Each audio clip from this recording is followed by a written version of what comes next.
Good morning everybody. Umaga na naman kaya ito na naman ang mother nyo. Nagbili nga pala ako ng munggo tapos ito ang isasahog kong mga gulay. Dalawang klase to.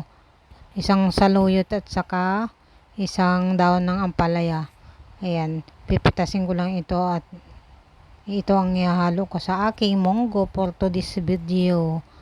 Ayan, maaga nga ako nagising ngayon para magbili ng gas namin kasi kagabi nauubusan ako ng gas. Kaya ayan, maaga akong gumising ngayon at kumuha ako ng pera para makabili ako ng gas.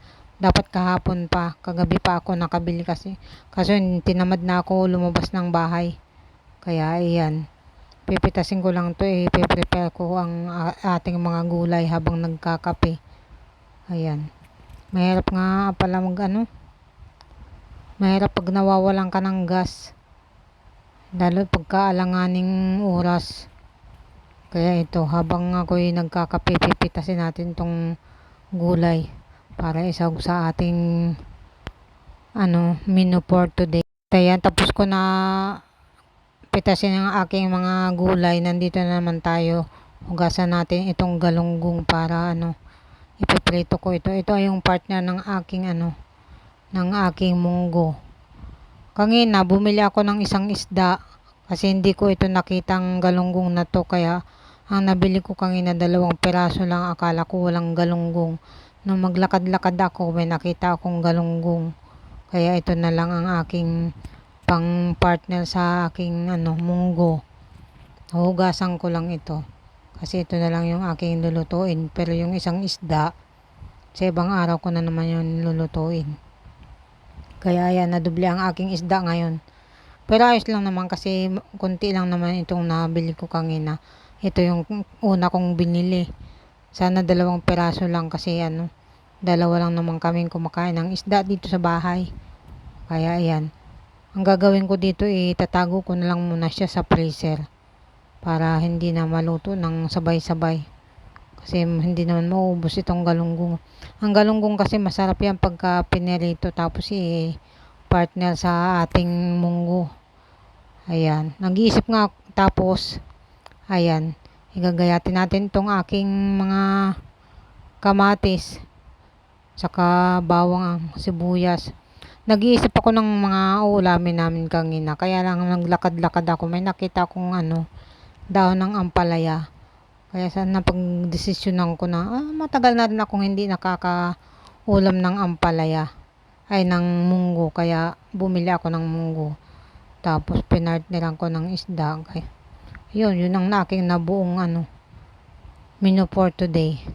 Ayan, gagayatin ko lang itong aking mga ingredients. Pagkatapos ay igigisa-gisa na. Madali lang naman ito lutuin kasi nga kanina ko na napakulo ko na yung aking munggo. Napalambot ko na. Pagkakabit ko ng gas, sinalang ko kaagad ang munggo ko. Para nga sabi ko habang nagagayat ako nito, nagsaing naman ako ng kanin.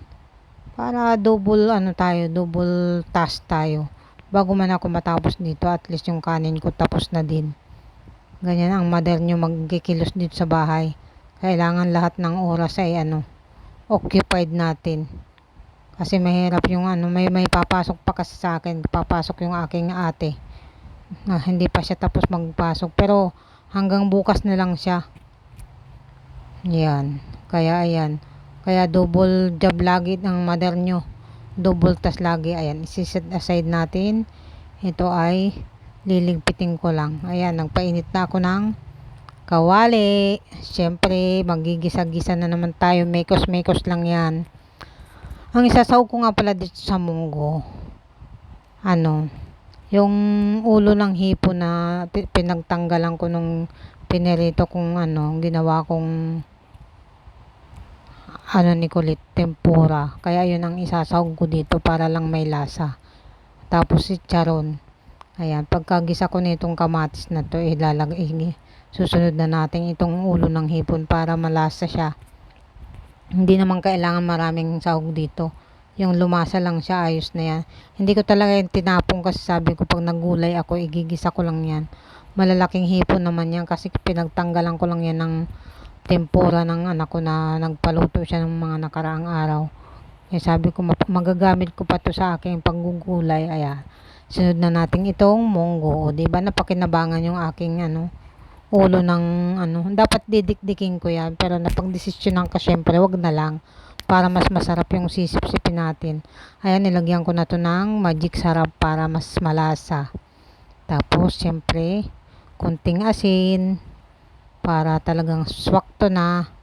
Ayan, tapos tubig para maluto ulit siya.